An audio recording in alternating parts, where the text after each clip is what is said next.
Hello everyone, welcome back to my channel.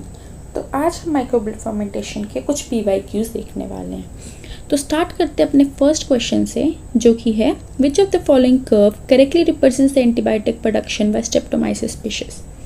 ये question करने से पहले आपको ये पता होना चाहिए कि एंटीबायोटिक प्राइमरी मेटाबोलाइट है या फिर सेकेंडरी मेटाबोलाइट है।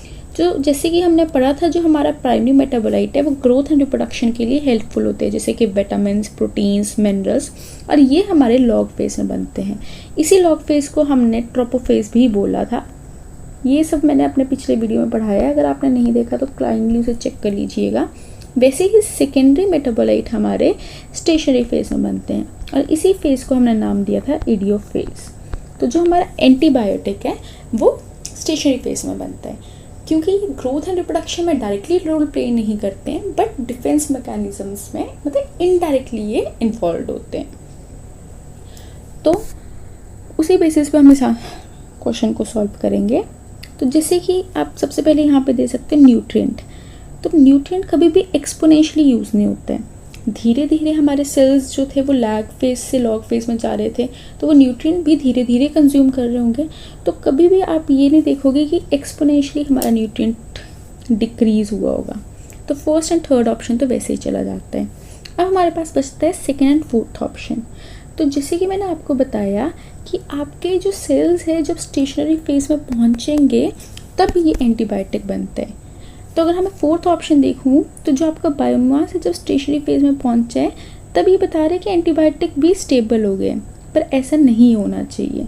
यहाँ पे तो हमारा एंटीबायोटिक बनना चाहिए था। तो ये चीज़ हमें सेकंड ऑप्शन में देखने को मिल रही है कि जब हमारा बायोमास स्टेशनरी फेज पे पहुंचा तब हमारे एंटीबायोटिक की प्रोडक्शन हो रही थी। इसीलिए हमारा करेक्ट आंसर होगा आंसर नंबर 2। नेक्स्ट क्वेश्चन देखते हैं। ये है Which of the following curves correctly represent the process of ethanol production by yeast? इसके लिए आपको ये पता होना चाहिए इथेनॉल जो होता है वो उसकी जो प्रोडक्शन है वो प्राइमरी मेटाबोलाइट इथेनॉल या फिर सेकेंडरी।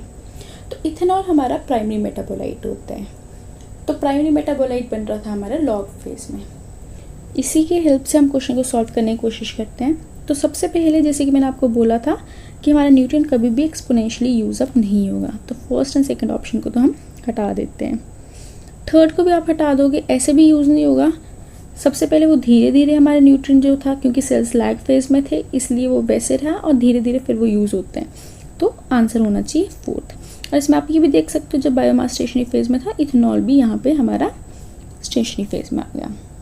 तो प्रोडक्शन कब हुई इथेनॉल की?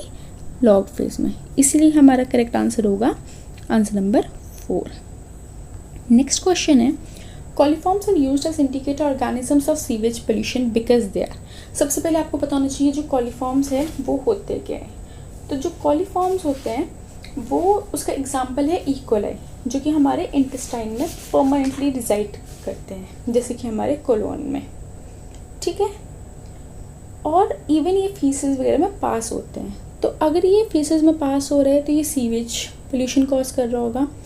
तो इसका फिर आंसर क्या होना चाहिए? Because that pathogens ferment lactose are abundant in human intestines grow within 24 hours.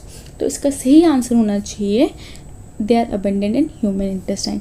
Human intestine में होने की वजह से ये जब फेसेस होती है उसके साथ पास होते हैं और ये हमें फीकल कंटामिनेशन में देखने को मिलते हैं। इसी बेसिस पे हम वाटर की प्योरिटी भी चेक कर सकते हैं। नेक्स्ट क्वेश्चन आता है The word fermentation used in biochemistry and microbial technology to denote different phenomena. If the former is called C and later is called T, which of the following is true? तो अगर आपको पता हो या फिर आपने पिछली वीडियो देखी हो तो मैंने बताया था जो बायोकेमिस्ट्री के टर्म पे हम बोलते हैं कि जो फर्मेंटेशन होता है वो उसका मतलब होता है ग्लाइकोलिसिस अंडर एनारोबिक कंडीशन। मतलब बायोकेमिस्ट्री में हम सिर्फ एनारोबिक कंडीशन को कंसीडर करते हैं, जबकि अगर मैं माइक्रोबियल टेक्नोलॉजी की बात करती हूँ तो माइक्रोबियल टेक्नोलॉजी में इसे माना जाता है इनकम्प्लीट ऑक्सीडेशन। अभी incomplete oxidation under aerobic condition भी हो सकती है और एनारोबिक कंडीशन भी हो सकती है, ठीक है। तो इस बेसिस पे मैं क्या बोल सकती हूँ कि माइक्रोबियल टेक्नोलॉजी की जो डेफिनेशन है उसके अंदर बायोकेमिस्ट्री की डेफिनेशन आ रही है, but vice versa is not true.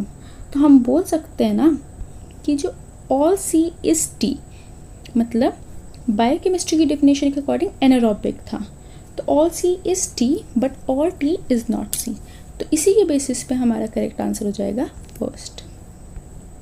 Next है column A list sets of nutrients and column B list some sources for these micronutrients that are used in industrial fermentation, so match the following है। तो ये आपको already पता होना चाहिए, मतलब अगर आपको आता है तो आप कर लोगे सॉल्व, नहीं आता है तो आप ऐसे क्वेश्चन को स्किप कर सकते हो एग्जाम में।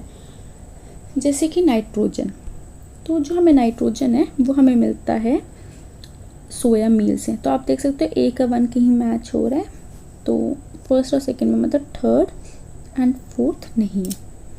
अब इसमें से अगर आपको कुछ और पता है, जैसे कार्बन का आपको पता है कि मोलासिस में तो होता है कार्बन, वी नो, हम वहाँ से ऑब्टेन करते हैं, तो बी का 4 मैच कर रहा है, अच्छा यहाँ तो दोनों जगह कर रहा है, तो बी तो हमारा ऑलरेडी सॉल्व्ड है। तो हमें चेक करना है कि ईस्ट एक्सट्रैक्ट हमें माइक्रोन्यूट्रिएंट्स मिलता है या कार्बन, ईस्ट एक्सट्रैक्ट हमें क्या देता है। तो अगर आपको ये पता होगा तो आप इसे सॉल्व कर सकते हो। तो जो ईस्ट एक्सट्रैक्ट होता है वो हमारे माइक्रोन्यूट्रिएंट देता है हमें, so it's a common source of micronutrient. तो इस बेसिस पे हमारा ऑप्शन 2 ठीक हो जाएगा, ठीक है। तो हमारा यहाँ पे करेक्ट आंसर है आंसर 2। देखो ऐसे क्वेश्चन अगर आपको आते हैं तो आप ऑन द स्पॉट सॉल्व कर दोगे, नहीं आते तो आप स्किप कर सकते हो, क्योंकि ये बेसिकली आपकी नॉलेज पे डिपेंड करता है, पुरानी नॉलेज पे। तो ऐसे क्वेश्चन मतलब मैच द फॉलोइंग हमेशा करने चाहिए, बट ऐसे क्वेश्चन जहाँ आपको नहीं idea you can just skip them directly. Okay, so that's all for today, thank you everyone, have a nice day.